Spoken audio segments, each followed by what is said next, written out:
Welcome to Wisdom Wednesdays, Remembrance Day Wednesday. Remembrance Day always makes me think fondly of my father-in-law, Bill Elder. He served with the Irish Regiment of Canada from 1940 through the war, 1945. But I knew him as this man and this man, not this one. Mainly because I never asked him questions about his wartime experiences.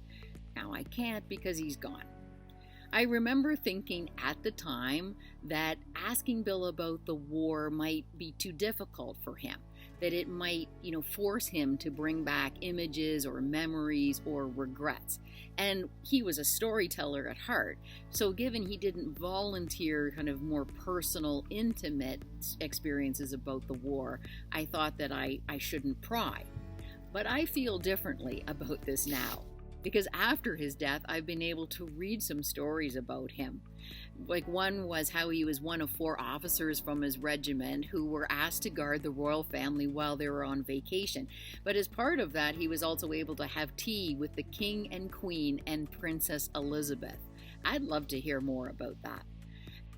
I found a newspaper article from 1945 when Bill was decorated for gallantry. One of the sentences says, B Company, led by Major Elder, fought its way into the center of the enemy garrison with such speed and skill that an enemy force of 1,600 men was surrounded, completely demoralized, and compelled to surrender.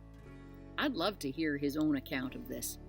So now, being older, I hope wiser and comfortable asking questions even for a living, I'd like to have some time to talk with Bill. To ask, would you be comfortable telling me how you mentally prepared yourself for a battle? Or could you share how the Army affected your attitudes towards life and more? So I've learned my lesson not to be afraid to let people share, that they may be waiting for me to ask. At least I can open the door to hear their stories, so I can listen a lot and learn even more.